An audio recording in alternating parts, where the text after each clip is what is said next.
Good morning, folks. Thanks so much for joining us today. We are getting started right away. Had a small technical difficulty this morning, but we're ready to get going. So thanks for your patience with us. If you are in the room for our 2023 Research and Design Fellowship Symposium, you're in the right place. Welcome. Today's presentation is being recorded, so we welcome you, and we are going to go right ahead and get started. A couple things before we begin. The event that you're about to be a part of is provided through the New England Prevention Technology Transfer Center, which is funded through a cooperative agreement with SAMHSA. And the thoughts and views and opinions that you hear today are those of the presenters and not necessarily those of the federal government. We believe at the New England PTTC and through the PTTC network that language matters and that words have power. So we try to use person-first language when we are having conversations at the PTTC, and we ask that you try to do the same if you have any questions or comments during today's presentation. We also want to acknowledge that the New England PTTC does operate on the traditional lands of Native folks. We are out of Augusta, Maine, which are the ancestral lands of the Abenaki people who are a part of the Wabanaki Confederacy. And we do recognize that we have a responsibility to acknowledge those Indigenous connections and the history of Indigenous land disposition.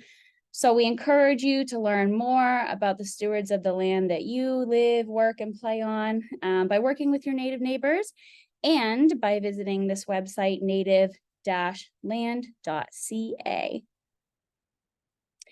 We're going to turn it over to our director, Scott Gonyer, for just a couple of words of welcome. Go ahead, Scott. Great, thanks. Just want to welcome everyone to the symposium this morning, and especially want to congratulate our RAD fellows for this cohort, and really thank you for all the great work that you've done. As some folks may know, that we're actually in Alabama this week. We were actually presenting on this program yesterday afternoon, and we kind of teased some of the products that you all worked on. And I can tell you there's already a lot of excitement for what you produced. They're already asking us to send the recording when this is over. So just know that your work is definitely going to be very impactful for our field in our region, and I suspect outside of our region as well. And definitely for the folks that are watching this, want to encourage you as you listen and learn about these products to definitely be in touch with us to learn how we can help you implement those. So with that, I'll throw it back to you, Sarah. Thanks, Scott. Okay, so I want to talk a little bit about what the fellowship program is, so folks have an understanding of the context that these 6 fellows have been working in for the last 7 months, before I turn it over to them to talk a little bit about what they produced through the program, and turn it over to our fellowship mentor, Dan, to talk a little bit about what that role looked like this term as well. So the fellowship program has 2 goals. The first goal is professional development for folks who have been in the field for a while. They don't need the Prevention 101 things anymore, but they do need some more in-depth opportunities to really explore things that they're passionate about in the field. So this program is really for them to do some of that in-depth and independent research and learning. But the second goal of the program is to provide new innovative resources for the field, which is why you're all here today for the symposium. And one really interesting piece of the program is that it does provide an opportunity to have some innovative pieces of work that kind of respond to things that people in the field are telling us they need right now. So sometimes we get new resources that are a little bit out of date, or they're things that we really were looking for maybe a year ago, but this program really responds to needs that are happening in the field right now. This is a paid opportunity for our fellows to dive deeply into a subject that they choose and they select. So these are things they see in the field that it's a gap, or it's something that's missing, or it's something they wish they had, and something that they're passionate about. This is also a great opportunity for prevention fellows to connect to folks in other states who also have a passion under a similar umbrella subject, and to make some of those professional networking connections. And it's also an opportunity to continue marketing and continue developing skills once the program has ended. So we do award 6 fellowships per term. This is our 3rd term doing this program. So each year we have a priority subject area. This year, you're going to learn about 6 new resources under the priority area of root causes of substance misuse in New England. And all 6 fellows created resources this year for you that are super hands-on, things that you can use, take back with you to your community and be using the next day. Our 2021, our first year, we took a deep dive into diversity and intentional inclusion in prevention in New England. And last year, with a focus on the changing landscape of cannabis in New England. We do have a lot of changes happening throughout New England with cannabis, so that was an important one for us to talk about. This program is very self-directed. The fellows can tell you they do a lot of independent work, but we do also try to include a lot of team cohesion so that folks are able to work with one another and able to make sure their products really work well together. There is a $10,000 stipend with this program so that we can pay these experts for their work that they're doing to bring these great resources to the field. And you can learn more about the previous 2 terms on our website. Just a quick breakdown, and then I want to quickly get it over to our team to tell you why you really came here today. But we do start our program back in February. The fellows met for the first time to coordinate their research topics. And then they meet several times throughout the year to continue checking in, make sure they're meeting the milestones that we set for ourselves, and make sure that they're able to bounce ideas off of one another and improve the research they're doing for these resources as we go. So with that, I'm going to turn it over to Dan Fitzgerald, who was our fellowship mentor this year and just so instrumental to the programming. So I'll turn it over to you, Dan. Thank you, Sarah. And it's so great to see so many people here. This fellowship experience has been a really incredible one. I was, as you likely saw in the photos there, a part of the last 2 cohorts. And actually, we can go over to the next slide there, Sarah. And one of the coolest things as I think about in a really short, framing of what this experience was like, the number one word that comes to mind for me is really innovation. So not only, like what Scott and Sarah was talking about, as a workforce development opportunity for folks who've been working in this field, but it's also a really awesome opportunity for us, all the things that maybe don't neatly fit within some of our grants or other day-to-day work. I know for me, I was able to work and build off of passion projects, and in my last year, creating an alternative to suspension program that built off of some of the successes and work in my community. So you'll see that in the 6 products that the fellows will be talking about here. This is really building off of their expertise, their work in their communities, and not only as a professional development opportunity, but creating some really incredible products for you all to dive into. This year, I got to work alongside our 6 fellows as a mentor. This was something that actually came from our prior cohorts as a suggestion, as somebody who's gone through the program to really help, as Sarah mentioned, something that's so self-guided. Having some level of support throughout the program hopefully was helpful for our fellows this year. One of the biggest challenges I'll just make before I hand it over to our first fellow is, help us make sure that these products don't just sit on a shelf. I know the PTTC is an incredible champion for these. I have been all over talking about my cannabis prevention alternative to suspension program. So there's some really, I've seen all of the products you're about to hear about.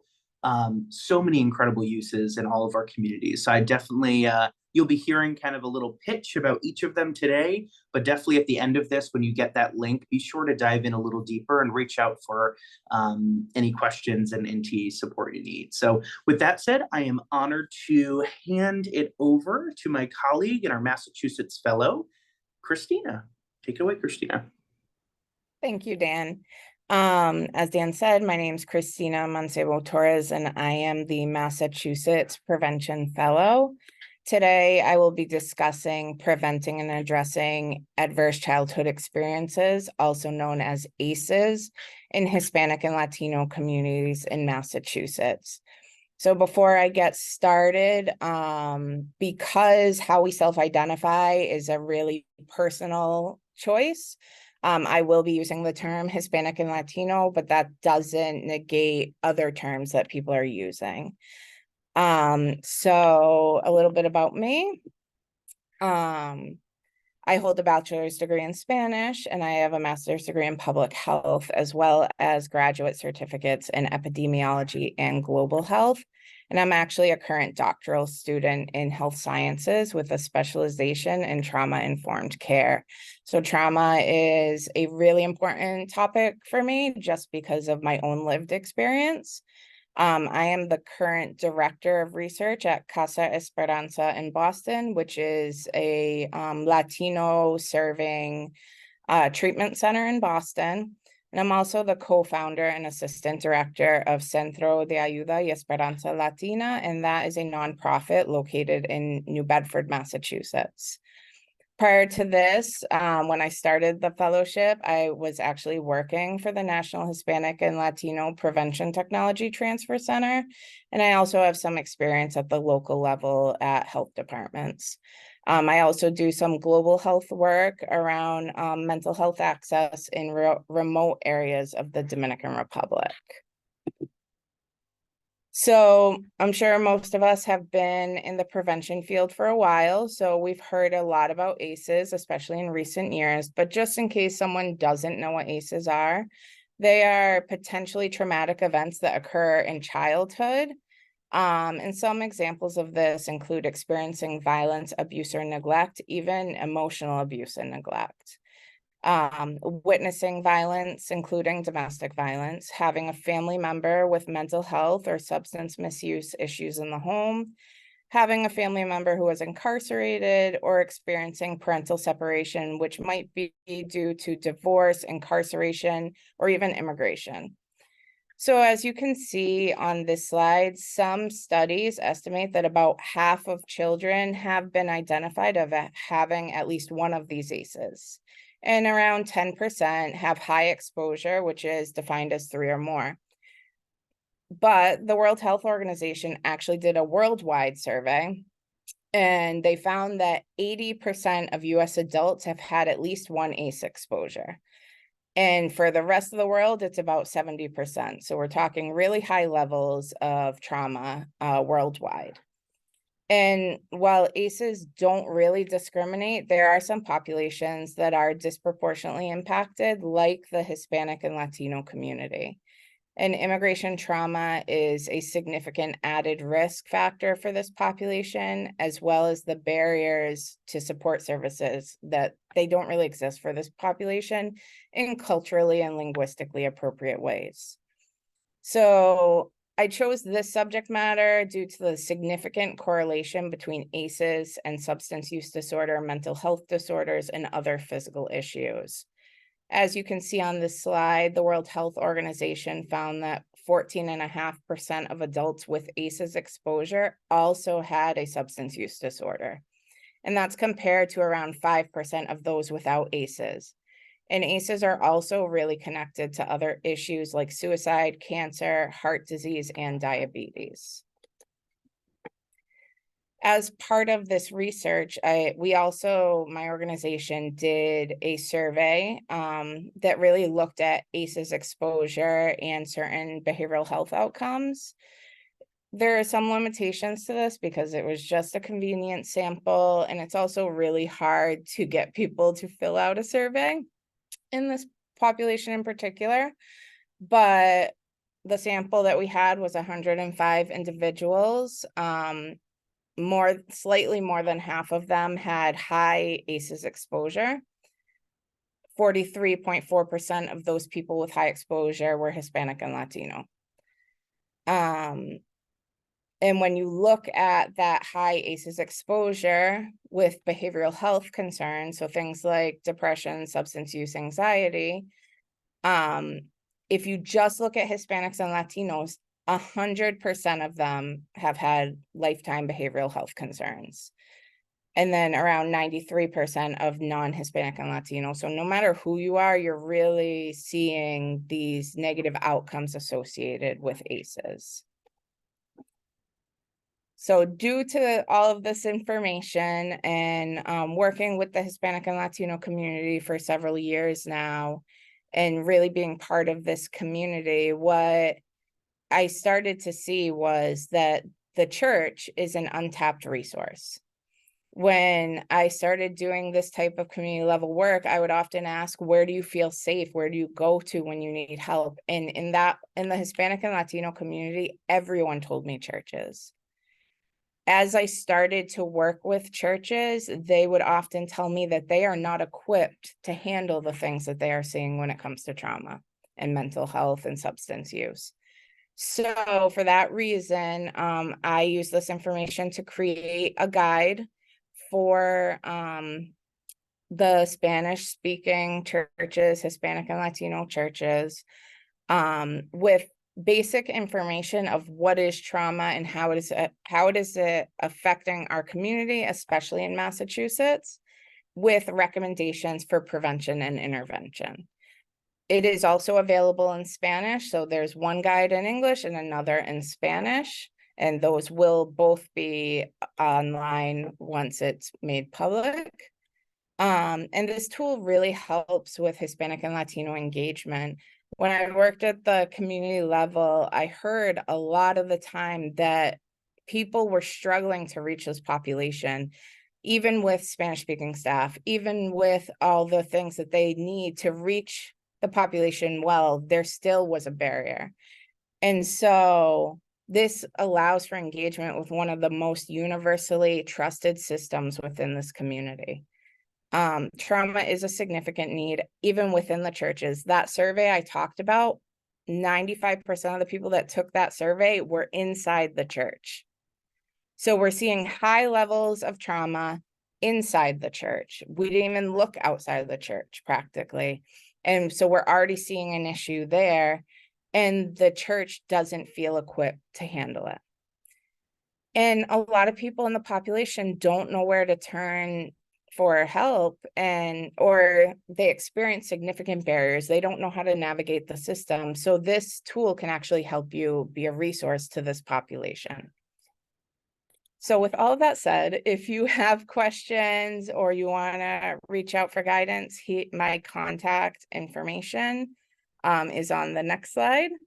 And I'd be more than willing to talk to anyone who wants to talk more about this. Thank you.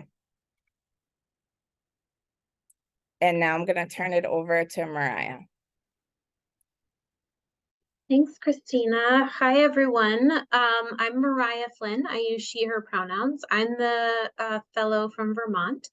I'm a senior fellow this year. I've been working in the substance misuse field for more than 20 years in our state, and the last 15 of those as the director of the Burlington Partnership for a Healthy Community, which is a substance misuse prevention coalition serving one of Vermont's larger cities, Burlington. And while the organization I work for serves Burlington, we probably all know how important it is to have unifying messages around prevention strategies and resource needs. So I've also helped to start and am a part of a number of networks of individuals and organizations who meet at county and regional and state levels to bring attention to public health needs of Vermonters. But I think probably one of the most important things I learned from is as my role as mother. I currently have 2 teenagers, so the importance of the work that we're all doing to support healthy communities is personally really important to me as well. Can switch to the next slide. If you came to the symposium last year, you might remember me. I participated last year. I'm so grateful to have the opportunity to come back again as a senior fellow. This round, I was able to take the toolkit I developed for my first fellowship program and add additional complementary resources to it. I wanted to make it easier for people to address the root causes of cannabis misuse issues in their community and for us all to speak with the unifying messages. I developed this community cannabis policy toolkit for the Vermont prevention professional because the laws and the languages in Vermont related to cannabis have been changing pretty rapidly in the last decade, as I'm sure it is for folks in a lot of other states. And I noticed that it was really hard for folks in our community and in our prevention field to keep up with that. I was finding that there was so much misinformation and myths being shared around cannabis that it was really easy for myself and folks in the field to get caught in a reactive rather than a proactive style of response. I was also finding that like cannabis discussions often bring up really strong emotions, and newer prevention professionals were hesitant or seemed hesitant to jump in and work around state and local policy issues. So I think we know that prevention works best when we all work together. So I wanted to make it easier for more people in our state to get involved. I think it's really important that we reduce risk factors as we commercialize another substance connected to a predatory industry. So we all have to be doing our part in that work. This toolkit is really designed for someone who already has a basic understanding of prevention science and effective environmental prevention strategies. I focused on getting more specific, and I outlined the evidence-based strategies for improving policy and practice related to cannabis policy. And I based all of that on this and recommended strategies that really are connected to what our laws in Vermont allow us to do. I'm hoping this 2.0 version of the toolkit makes getting involved even easier for folks who are new to the work. I included a lot more tools that help folks get right to work and take action. But before I jump, yes, thank you for moving on to the next slide.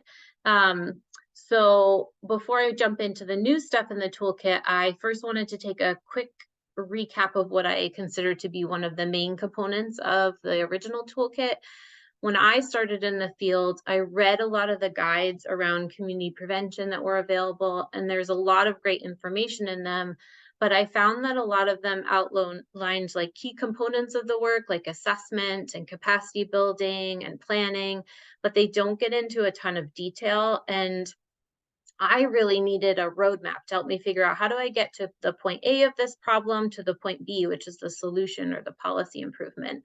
So in this guide, to kind of give others what I wanted when I started this work, I outlined 6 phases that take you from what I call A to C, the celebration part of getting to the point where you want, with steps at each phase that help keep the work moving forward along the way. And then I've included a lot of additional tools that help within those steps of the phases. So while the stuff in this toolkit about our laws is really specific to Vermont, most of the toolkit is actually really applicable for anyone working in the field, particularly this section where the steps are not specific to any particular location. Let's switch to the next slide. So in this 2.0 version, I really wanted to take more time to make it as easy as possible for people to get involved in the work. I added specific talking points for different audiences that you might want to get more involved in supporting cannabis policy improvement. I based them on what we found in our area to be compelling, but also around research that I could find about what people found motivating related to that issue. I also developed a list of survey questions that you can use to assess your community and gauge interest in support for policy change. The questions were adapted from national and local surveys, so they've been evaluated for comprehension. And I included draft scripts that can be used for online surveying or if you're doing in-person polling. In preparation for redrafting this toolkit, I did some assessment of my own to find out what was missing from the first one. And I received some feedback that it would be helpful to have more background information about what community level prevention is, especially for those folks new in the field. I wanted to add that, but I didn't want the toolkit to get too long or get cluttered with lots of general information. So I developed a one-pager. It's in the appendix. It gives an overview of risk and protective factors and effective population level strategies. It's actually an updated version of one I use in my own coalition. I usually give it out to board members or members of an action team to get everybody on the same page. It can be, I hope it can be helpful for the newbie prevention professional or to give out to members of a work group or action team. I also felt that one thing that was missing from my toolkit the first time was some more detailed information about language connected to this issue. So in the first round, I called out the need to use people-centered language that does not reinforce stigmas related to substance use. However, in the 2.0 version, I've actually created a list of that language that's people-centered related to this issue and also specific language to avoid, because I really want this to be a resource with practical tools that you can use in your work. Can move on. For the same reason, I've also added 2 new template presentations for community education that are part of the appendix. The one is about a 45-minute presentation. The other one's a shorter version that can be done in about 20 minutes. Both focus on helping folks understand the changing language around cannabis, what's legal in Vermont, some research and data, and what products look like today. And then they include recommendations for community level prevention strategies that address the root causes of substance use. Both slide decks come with notes that you can, and references that can be read aloud to present, because we really want to make it as easy as possible to do this. Both were created in Canva and are completely editable. So this is just to get people started. You can edit them and make them your own. If you need a different version, like a PowerPoint or a Google slide deck, you should be able to go to the Canva template and download it as a PowerPoint instead. But I can't promise that that won't mess up the formatting. So if you're really struggling, please feel free to reach out to me. I can download it for you. I can help you get what you need. The point is to make this easier for everyone. And then last slide. So I really believe that those of us working in the prevention field have to be vocal and visible advocates for improvements to policy and systems that are contributing to substance misuse and dependence.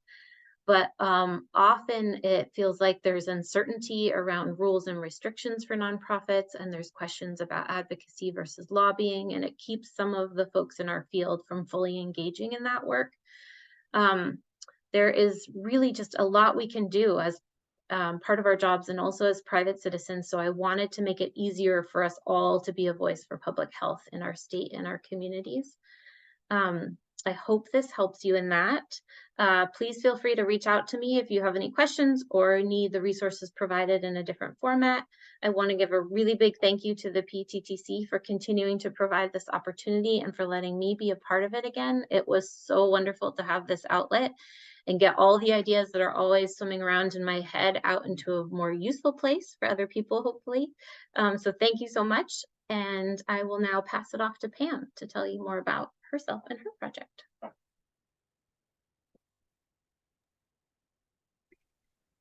Sorry, Mariah, we're gonna move to Deirdre next, and I think Pam is gonna speak after Deirdre. Perfect. Good morning, everyone, and welcome. My name is Deirdre ODonnell, and I am the New England PTTC Fellow from Rhode Island.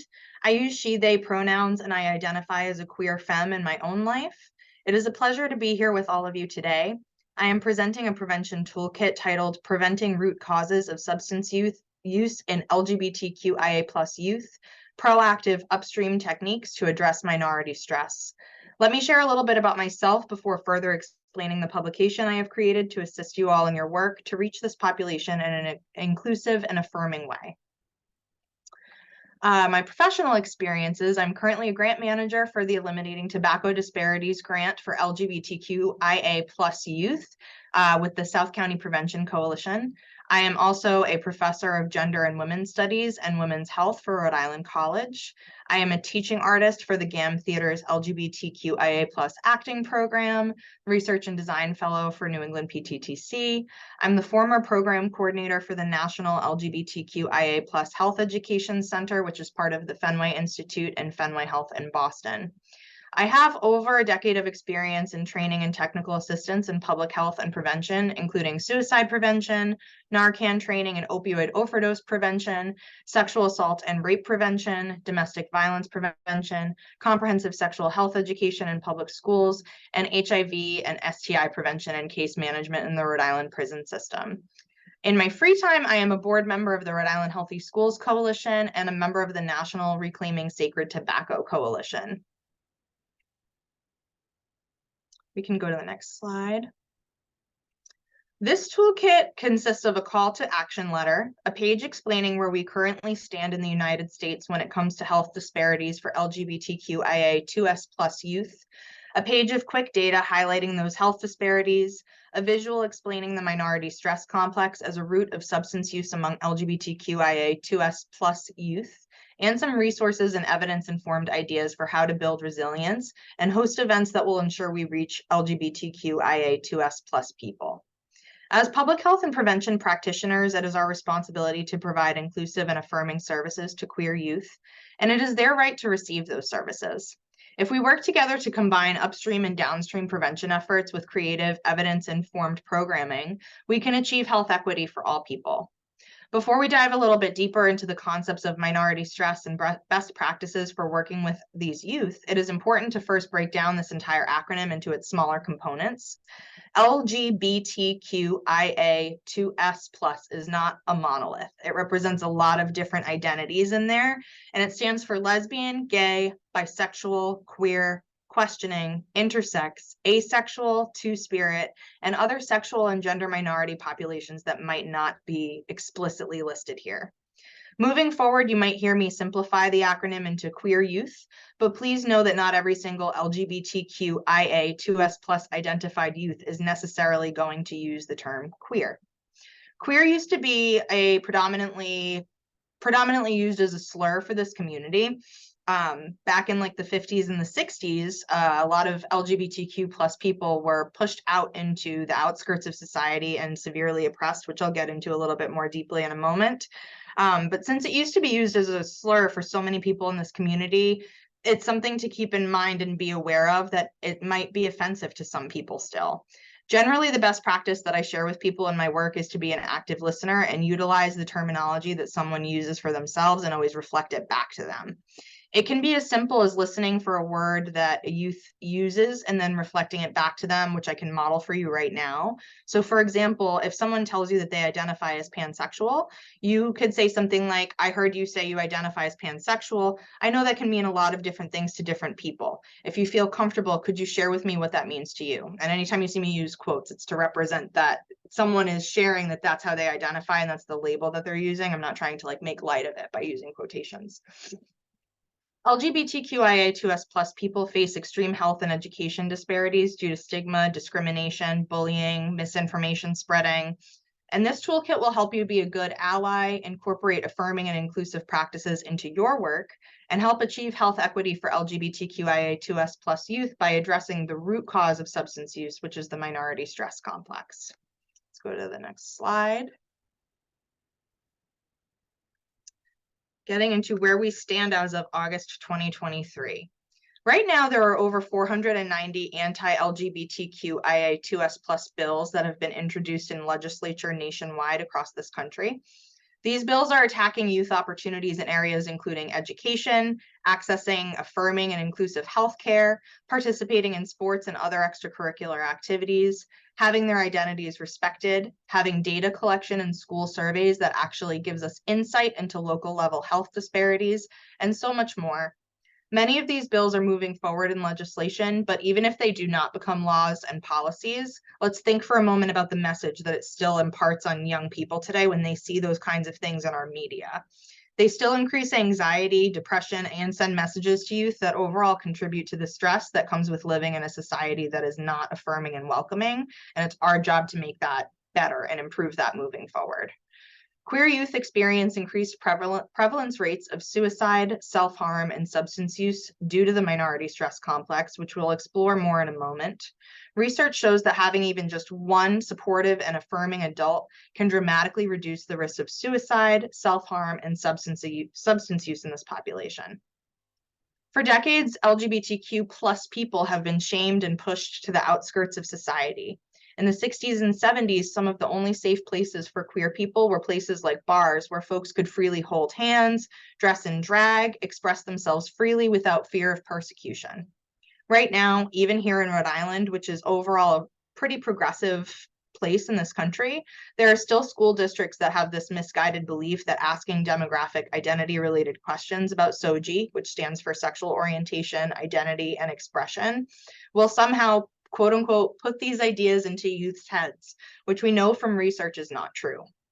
Asking these questions gives us insight to understand the health disparities and make a case for funding and make it necessary for prevention and public health overall to incorporate these practices if we want to do a good job and do right by these kids. Let's go to the next slide and unpack minority stress a little bit more. So I created this infographic to give you an idea of those upstream and downstream factors and how they work together to encourage youth to actually pick up substances, in addition to things like the big tobacco industry intentionally reaching these youth through like Instagram ads and TikTok and things like that. They intentionally make things like vapes look colorful, smell and taste like candy, and overall just appeal to youth in general. And then if you look into things like Project Scum, which was an initiative specifically focused on reaching LGBTQ people, you'll understand how these big organizations and institutions encourage kids to get hooked on these kinds of substances. When you pair that with environmental stressors, disadvantaged status, health disadvantages, minority stress processes, they all lead to poor health outcomes for this community.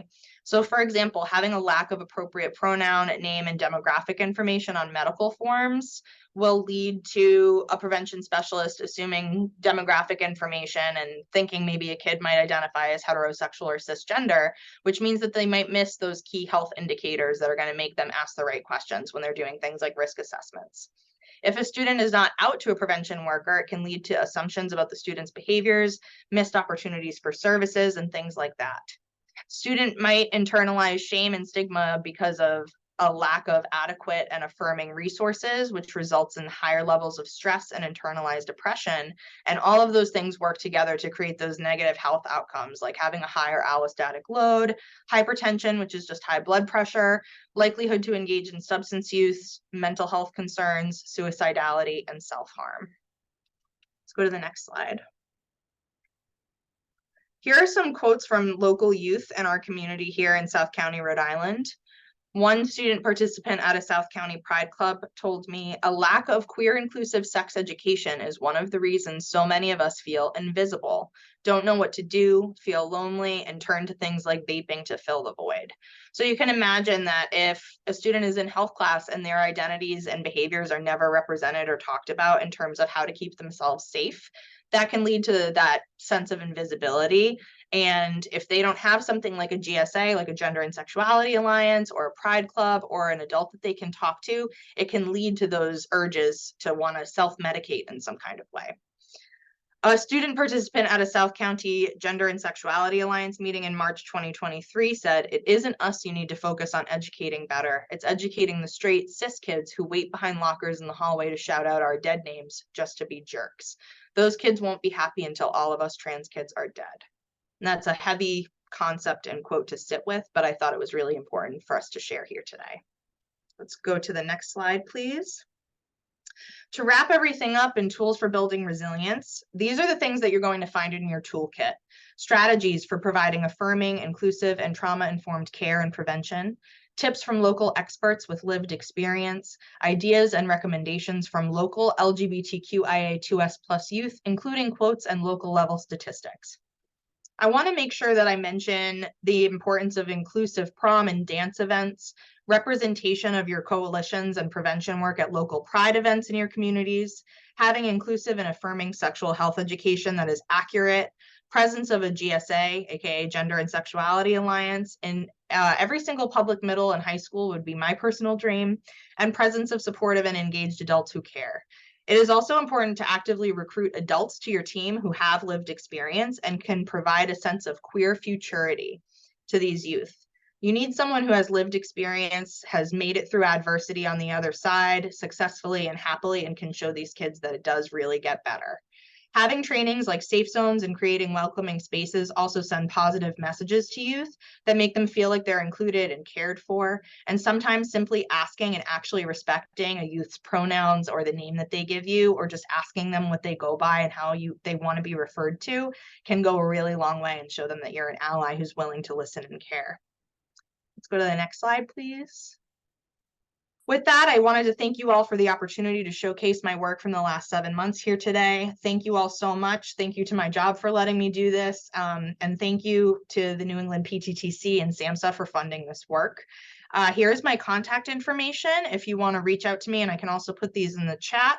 But feel free to reach out to me if you have any questions for training in the future. And I'm going to pass it over to Pam now, our Connecticut fellow. Thanks, Deirdre. Good morning, everyone. I am also very grateful for this opportunity. I have really, over the course of my career, come to the conclusion that recovery, prevention, and treatment need to just have a meeting together. You know, we're doing a lot of the same work with a lot of the same folks, and just not integrating really well. I started my career in clinical treatment for substance use disorder and mental health, and then was a crossover into prevention. And that's really what has helped guide this project.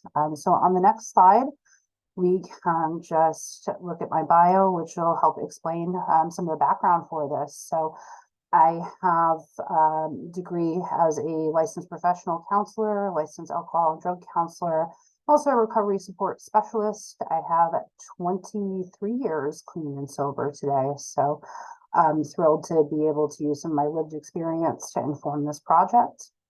I've worked in behavioral health direct care for a long time. I specialize in providing trauma-informed therapy for individuals with co-occurring substance use and mental health conditions.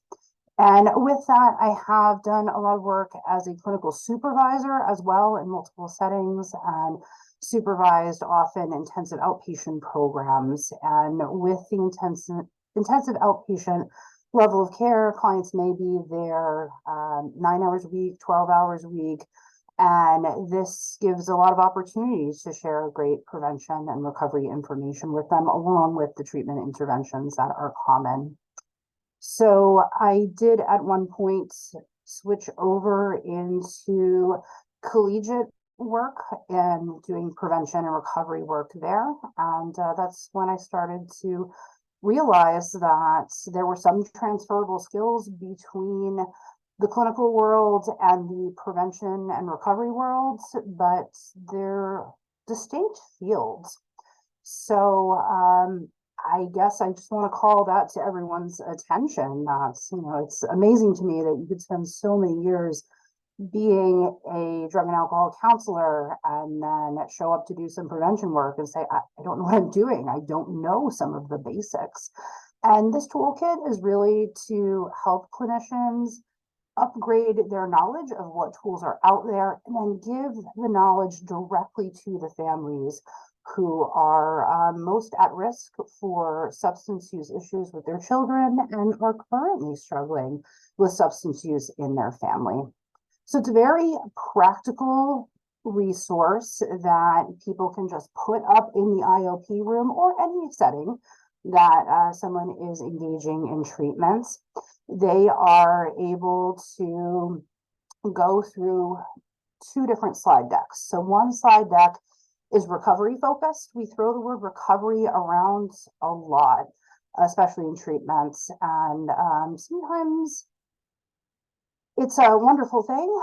Sometimes sort of the world of peer support and the world of treatment are at odds and not speaking the same language. So really want to help clinicians who don't have lived experience understand the full range of community supports that are out there, and some of the issues that might be close to people's hearts who are people in recovery that are in treatment services currently, and their families. There are so many families that don't get information. You know, their loved one goes, 4 to 6 weeks, 9 to 12 hours a week to the program. They don't get family counseling. They may, if they're very lucky, attend a family night or a family visit, but it's not a given that family will get any information about what substance use disorder is, what recovery is, or how to do any prevention with their young ones. So this toolkit on the recovery side and the prevention side is built in such a way that you can use it for the people in treatment themselves or their family members. And I really strongly encourage people to be able to use it with the family members, invite them in, give them the tools they need for their own wellness, for their children's wellness, for their loved ones' wellness as well. So 2 slide decks, resources galore. Just pull it up on the screen, click on everything. Second slide deck, very prevention focused, and really for the purpose of saying you can talk to your children or other young people in your life about prevention. It does matter. It does work. People, I don't believe, actually know this in clinical world. It's not part of our training, really should be. So this is something to be able to sit with families and say, your children are at more risk. What can you do? So this slide really speaks to that. And it just says that research shows that family can greatly influence treatment of any illness, including substance use disorders. Family involvement on any level can motivate people with substance use disorder to receive or continue treatment and recovery, to improve overall family functioning, to foster healing for family members affected by the consequences of substance use, and reduce risk to children and adolescents of developing substance use disorder and other life challenges. Sometimes in my prevention world, I run into people saying like, nobody came to, the family education night. Well, the families with the children most at risk are sitting together. They're right there. And the therapists actually don't have time to dig and find materials. So I think it's a perfect blend of here is well-researched information written in such a way that clients and families can use it. We know their children are at risk. Like, let's use this time very well for the sake of the entire family. All right, and we can move ahead on the slides. So this is just our IOM model, and we can see that it's sort of this continuum, but like I said earlier, the treatment pie sometimes is its own piece, recovery is sometimes its own piece, prevention's its own piece, promotion's its own piece. So this toolkit is to help integrate this as well as possible.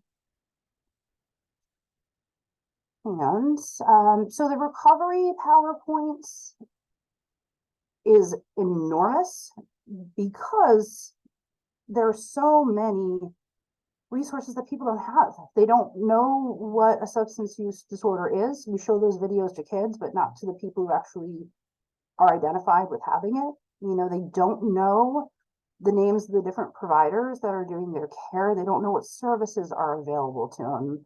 And they also don't know that there are groups they can go to outside of it. AA might get mentioned, but there are so many groups. Peer support world has blown up.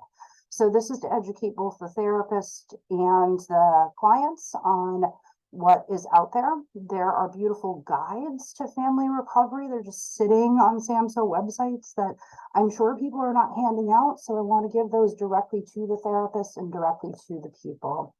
There are wonderful family support meetings that people can go to. People need to know about family therapy. What is that? How do you access that? So lots of practical tools. There's a lot of information about medication-assisted recovery in there. and strong emphasis on just the peer recovery meetings. And right in the PowerPoint, people can click what type of meeting is this, what type of meeting is that, and learn all the things that are out there to help them that, you know, would need a whole PTT fellowship to research and put together. And move ahead on the slides. So it's built to be interactive. Nobody really wants to be lectured to in that setting. So we've got some true false questions. We have activities.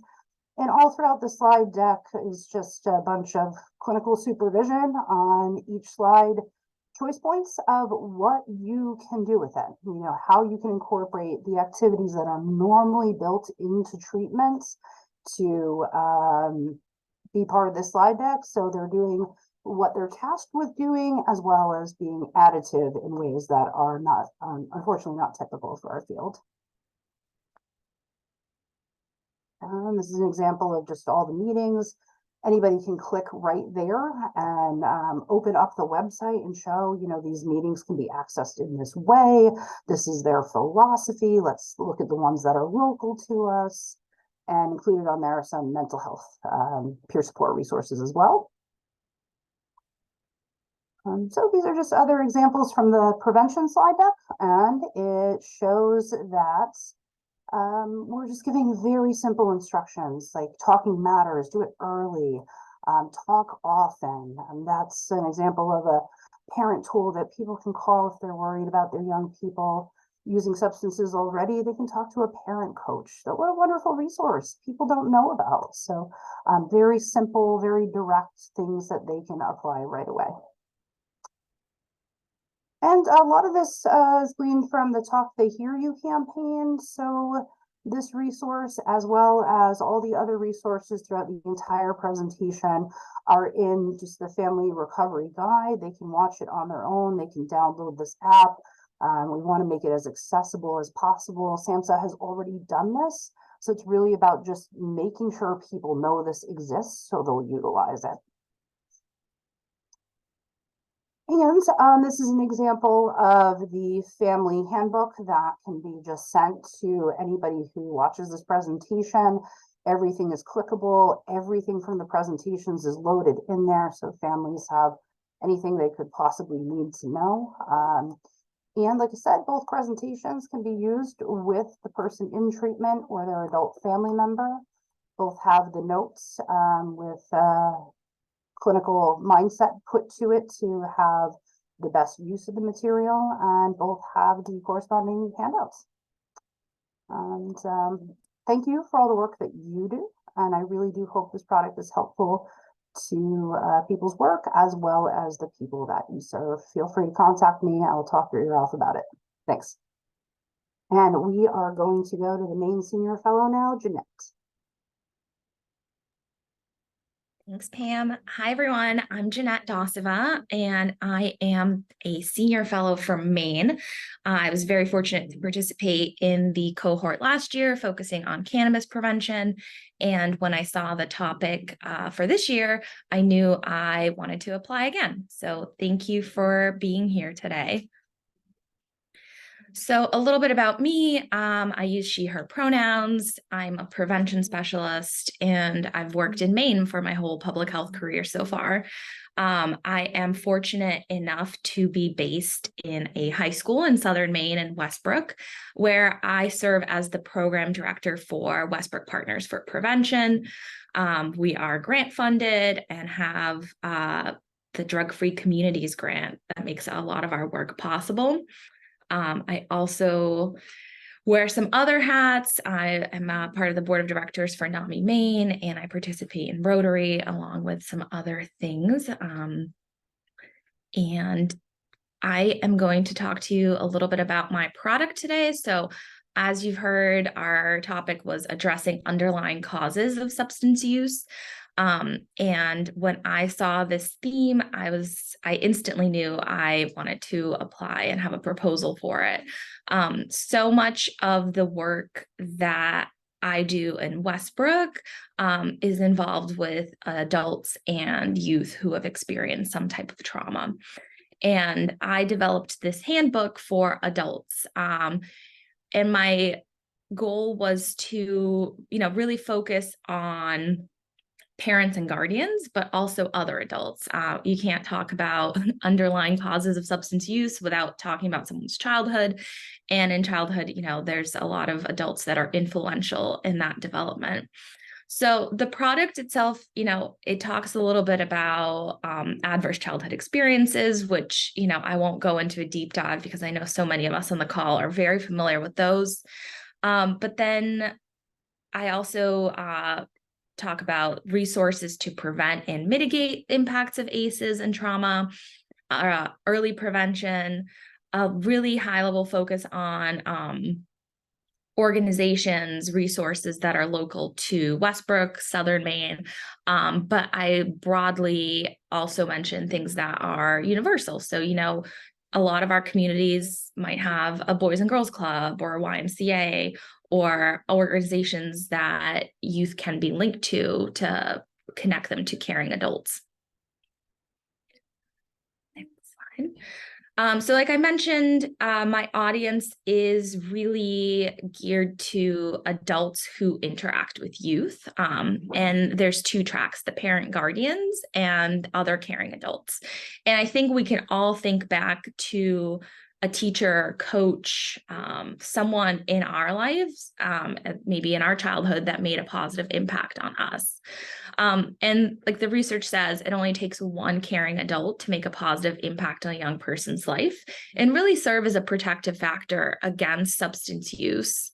And my hope is that this handbook, this product, is something that prevention specialists can use in their communities. I really tried to make the presentation of data and research very palatable for anyone in the community. So it's not super jargony. It's not, something that only prevention specialists will be able to understand. So some highlights for the product itself. Like I mentioned, a lot of my resources are main focused. So linking folks who maybe have experienced something traumatic to organizations in the area, crisis, mental health resources, things of that nature. But I also talk about in preventing and mitigating ACEs. And obviously there are some things that even though as adults we may try to prevent, we might not be able to. So things like losing a parent as a child, that's not something that we necessarily have all that much control over. Linking people to linking families and that child to a resource like the Center for Grieving Children that can help guide them through that experience and help provide more resources. And I think sometimes people in the community might think that schools are catch-all for everything and they are responsible for dealing with everything that a child might experience, but they're not. So it's really important to emphasize other community partners and things that can be helpful in healing and dealing with some of the traumatic things that children may experience. I also, just go back for a little bit. I also hope that I urge adults to break some of those intergenerational traumas that we've experienced and to have some awareness. So other resources like an ACE quiz. So are you familiar with your own ACE score and how some of the things that you as an adult have experienced and how they might impact your relationships and how you talk to your children or children you work with. I also highlight some vulnerable populations and have a health equity lens for things adults can do to be supportive for LGBTQ populations who experience a disproportionate amount of adverse childhood experiences and have, higher rates of substance use and higher rates of negative health consequences. Moving on. So my hope is that folks who get a hold of this handbook are able to delve more into trauma for informed approaches. I think, everyone has had some traumatic things that have happened. some people more than others. In working on this handbook, something that comes up a lot in my work is that earlier prevention and intervention would have been better. I work a lot with high school students, and when we talk about substance use prevention related topics, something that comes up a lot is, oh, I wish I knew this when I was younger, or oh, I wish we talked about this in elementary school. So my hope is that this handbook will be utilized by parents, caregivers, other adults to be that caring person, to be better prepared, to have some difficult conversations with youth if they're needed, to help with any sort of healing that is required, and just link people to things that are actually helpful to them, whether it's an after-school activity that might help with some unstructured time, or another type of resource that is readily available that people might not know about. And then the overall arching hope, generally leading to a reduction in youth substance use, better health outcomes throughout the lifespan. And again, I want to thank everyone for joining us. I know it's a summer day. This is my contact information, and I also included some of my coalition's information.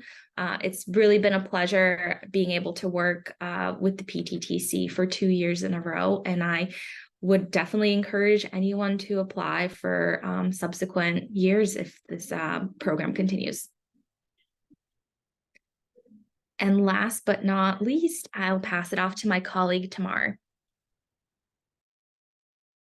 Thank you, Janet, and thank you, Sarah. Hi, everyone. My name is Tamar Dosava, and at this time, we will discuss the trauma of underrepresentation experienced by Black communities and the ripple effects it has on Black children. And then we will discuss the root causes of substance misuse through social stories. In my previous work as a grant coordinator, I noticed a significant absence of prevention content, specifically catered to the needs of the Black community. This gap needs to be addressed and it needs to be filled. And so this topic is important to me because as a Black woman of immigrant parents, access to support is essential. And I'm passionate about supporting children and families through positive social impact and education. So I developed this practical resource to address Black children experiencing the challenges that are linked to substance misuse in identifying their emotions. I also want to note that some of this information, it does cover BIPOC groups, but it hasn't synthesized to apply to the Black communities that are served. So with this here, I know you guys are looking at it like, what is this? Representation matters. To begin this discussion, I decided to share symbols that represent me. And as I'm sure you all have your own symbols, but these are my symbols. These are connections to my belief. I have my ethnicity up here and my beliefs and where I grew up. The impact of acknowledgement extends far beyond the individual level. And for marginalized groups, representation is crucial. So we'll take a look at the benefits of representation. Next slide. So among many, trust and visibility are key. Community buy-in happens through strong relationships and intentionality. Studies suggest that it's easier to build trust between communities and their local providers rather than to establish full trust in the healthcare system or big pharma. Organizations must strive to comprehend and honor communities that they serve, respecting their real life experiences. And when this happens, communities are more likely to seek medical care, engage in preventative health practices, and participate in clinical research. And as we all know, data is important. Clinical research plays a significant role in mitigating negative prevention efforts, and it helps us understand how different people experience illnesses in unique ways. So diverse participants boost scientific advancement. Studies have shown that communities with high quality care and resources experience better health outcomes. And so another benefit to that would be representation would be inclusion. And with high quality public health care, that means a diverse workforce. Wraparound services are also another way, comprehensive support to the communities through various aspects, including language access services, as language barriers can hinder access to non-English speakers. Creating materials in various languages supports diverse ethnicities within the Black community. Prevention, education, and outreach is another. Programs and outreach events should be tailored to specifically the Black community, considering cultural relevance, using appropriate images, and being located in accessible areas. They should also directly address the specific health concerns for this demographic.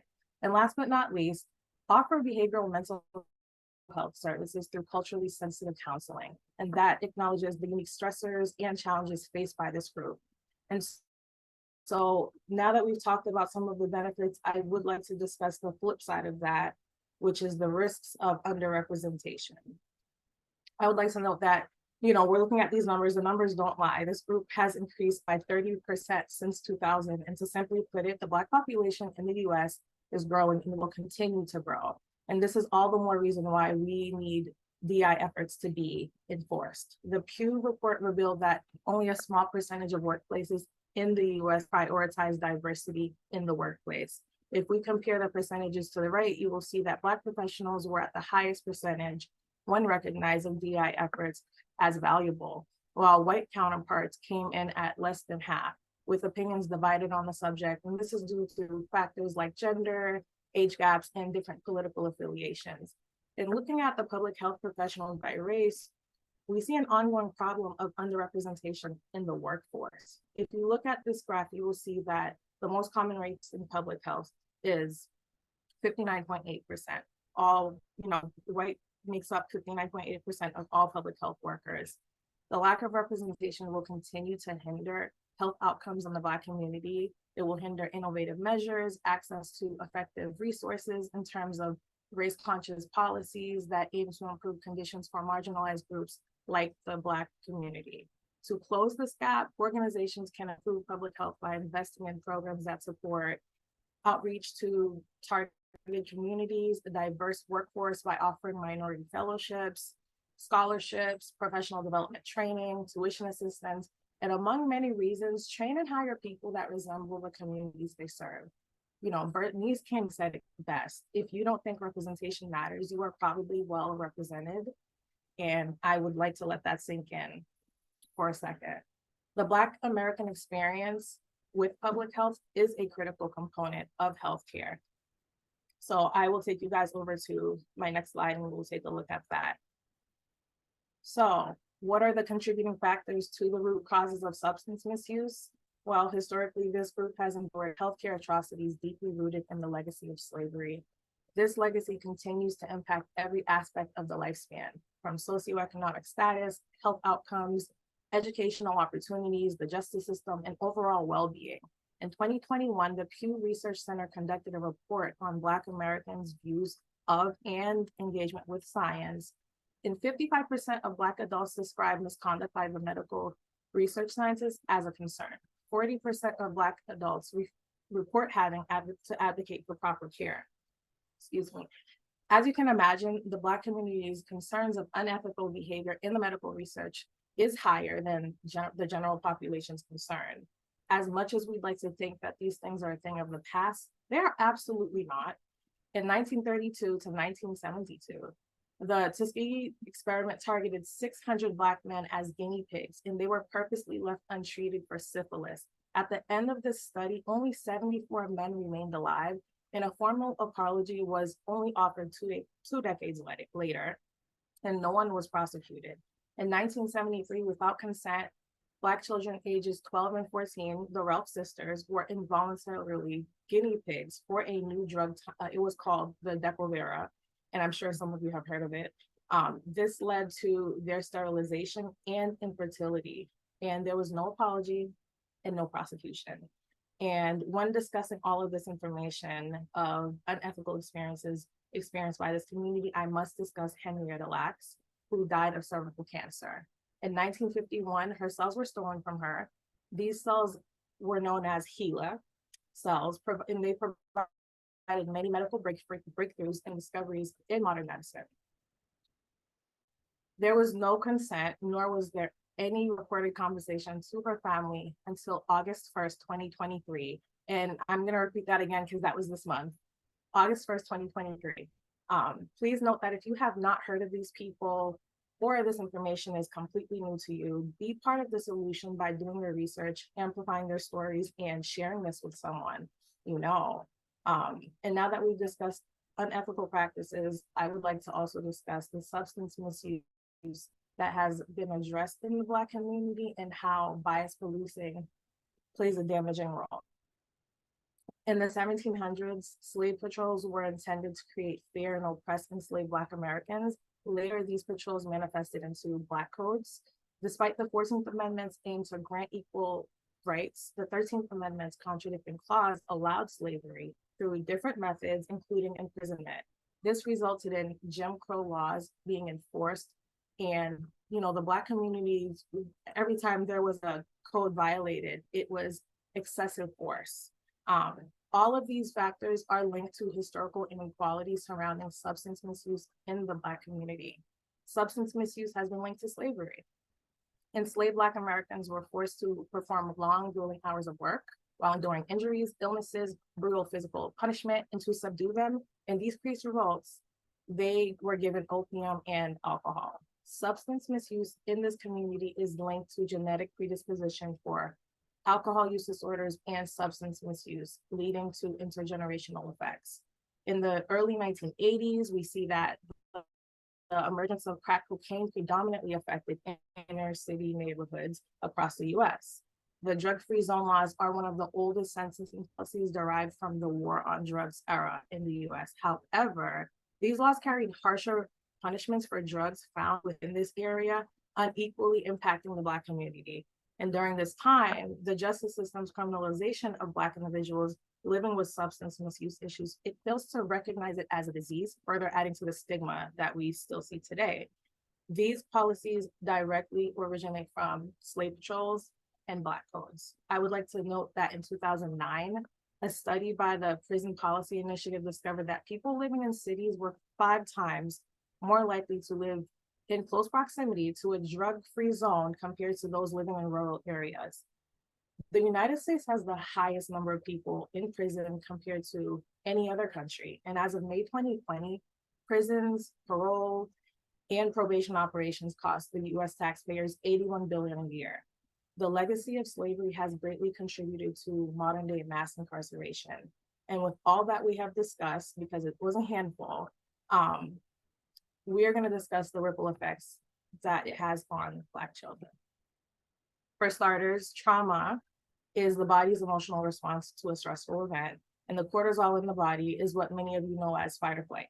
While there may be benefits to cortisol production, remaining in this state will impede healthy development. For the Black community, the cycle of historical trauma has been passed down from trauma survivors to their descendants, and this is what we know as intergenerational trauma.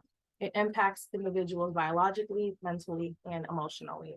And when we think of adverse childhood experiences, they occur during childhood and can have a lasting impact on the physical and mental health if left untreated. It could manifest itself into negative health outcomes. A report from the National Institutes of Health provided evidence that the Black community continues to experience higher traumatic events at higher rates, resulting in health conditions and poorer outcomes compared to their white counterparts. And ACEs is linked to substance misuse. Individuals with 5 or more ACEs are 7 to 10 times more likely to report substance misuse. And because we understand as preventionists that prevention starts early, we need to address ripple effects of substance misuse and pay attention to the impact it has on Black children. I created a tool, and this tool is a social story with a trauma-sensitive approach that promotes emotional knowledge. So as you guys can see over here, my book is called I Feel, and the book tackles the topic of emotions while confronting challenges that occur when living with a parent who is beginning their path to healing. The storyline follows a young Black child who eventually works through his emotions with the help of trusted adults. I purposely left some of the emotions of this child open-ended. As you all know, emotions can be open-ended. They can feel multiple things, but I think it's a great conversation starter. If it's used, well, this product can be used as a valuable resource in libraries, in classrooms for educational purposes, and at home. And it's a great way to support emotion knowledge within children. So that's my product, and this is my book. And I do want to leave you guys with final thoughts on this whole book. And so I'll leave you with this. I'm sure you guys can see, it says, the master's tools will never dismantle the master's house. And that is a quote by equal rights activist Audre Lorde. And my quote is that we need new tools. Thank you. And my references are here if you guys are interested. My contact information is up there if you'd like to reach out to me and ask me more questions. Thank you. Mar. Thank you everyone for sharing the resources that you've been working on for the last 7 months with the folks who have joined us here today.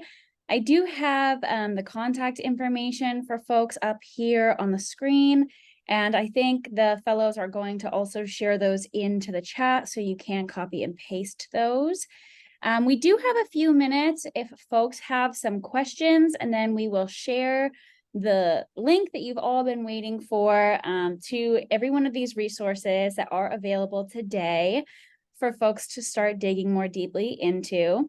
I didn't see any questions in the chat as we went along, other than some folks are interested in receiving this PowerPoint, and you will receive that in a follow-up email.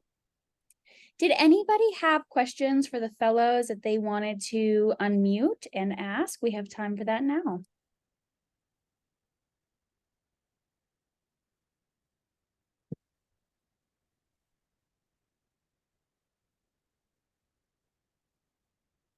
Astrid, yeah, please. Hi, that was wonderful. Thank you so much. So many wonderful resources.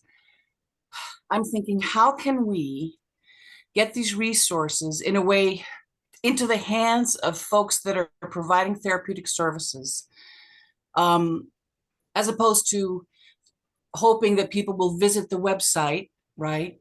How is there a mechanism to reach, if you want to reach businesses, you go to the, oh no, spacing out on the word now. When you want to reach businesses in the community, you reach out to the Chamber of Commerce. Thank you. So is there a way to reach folks that are working in the therapeutic realm? And I'm kind of giving a general term there. Is there a mechanism to provide that way, as opposed to hoping that people will go to the SAMHSA website, et cetera, or Rhode Island Prevention Resource Center, et cetera? How can we reach the most people through one mechanism that everyone uses, or that many people providing therapeutic resources to their clients? I'm just thinking, how can we do it efficiently? Mm-hmm. So that's kind of where my mind is going now. Yeah, I see a couple of folks providing some answers in the chat, Astrid, and I will also say, thanks, Elizabeth. Yeah.